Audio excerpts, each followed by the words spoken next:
In the silent sands of ancient Egypt lies a love story so powerful that even thousands of years later, its echoes still whisper through stone temples and royal tombs. This is the story of Pharaoh Ramses II and his beloved queen, Nefertari, a love so deep, so extraordinary, that it was carved into eternity. Ramses II was not an ordinary ruler. Born near the banks of the Nile in 1303 BC, he grew up surrounded by power, war, and destiny. By the age of 15, he was already named crown prince. He would later rule Egypt for nearly 7 decades, becoming one of the most legendary pharaohs in history. But behind the warrior, behind the king, behind the godlike ruler, there was a man who loved a woman more than he loved his crown. Their story begins in the grand halls of the royal palace. One day, during a gathering of nobles, priests, and foreign envoys, a woman entered who made Ramses forget everything around him. Her name was Nefertari, the beloved of the goddess Mut. She was graceful, intelligent, elegant, and carried an air of mystery that drew every eye in the room. But it was her eyes that captured Ramses. Ancient writings claim that Ramses felt something he had never felt before. He couldn't look away. In that single moment, the mighty pharaoh-to-be lost his heart. Nefertari was not just beautiful. She was educated, wise, diplomatic, and deeply spiritual. Her presence was calming, yet powerful. Ramses knew instantly that she wasn't just another woman in the palace. She was someone who would shape his life. Their meetings began formally, discussions of temple rituals, royal duties, and political matters. But soon, these meetings turned into stolen moments in palace gardens, quiet conversations under moonlit colonnades, and long walks near the gentle flow of the Nile.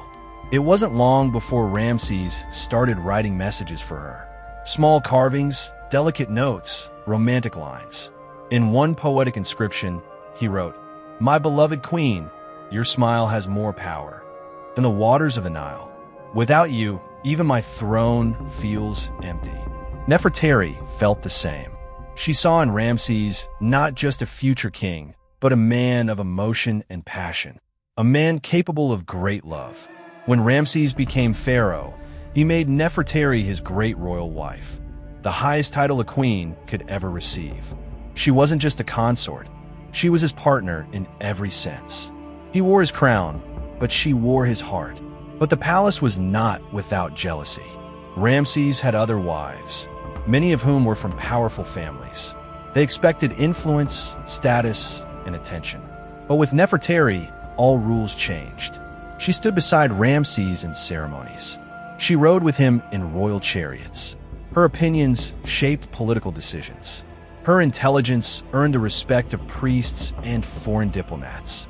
She was given her own palace section, her own staff, her own treasures. And above all, she had Ramses completely. This caused tension, whispers, rivalry. Some wives attempted schemes, spreading rumors, trying to push Nefertari aside. But Ramses protected her fiercely. He made it clear, "The one who harms Nefertari harms me." Nefertari proved she deserved her position.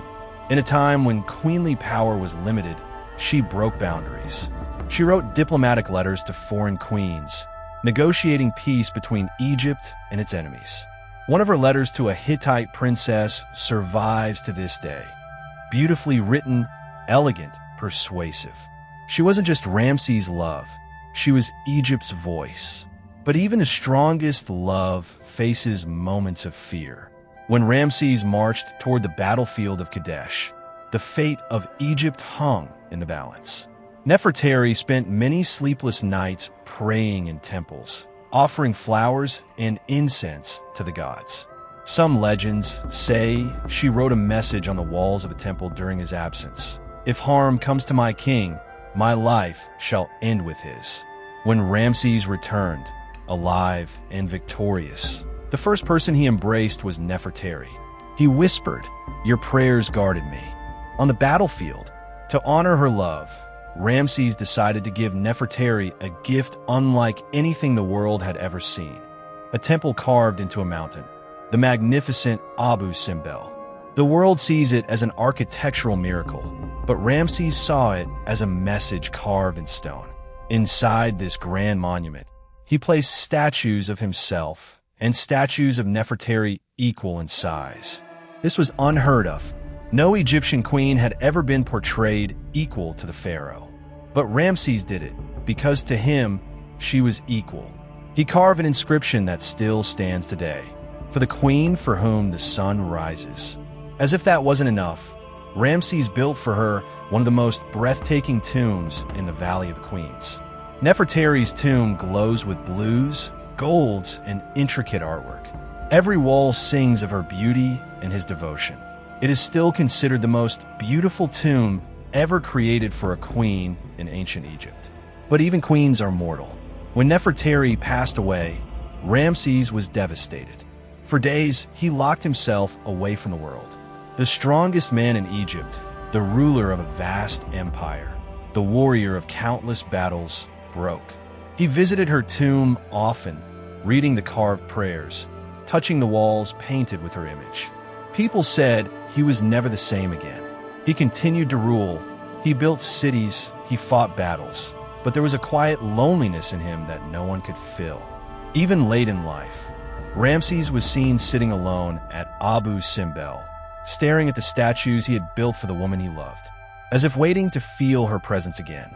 Today, thousands of years later, visitors who enter Nefertari's tomb or stand before Abu Simbel can still feel the love Ramses carved into those stones.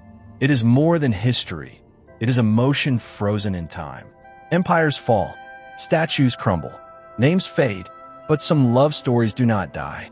Ramses and Nefertari's love remains one of the greatest royal romances the world has ever known. An eternal bond written not on paper, but in stone.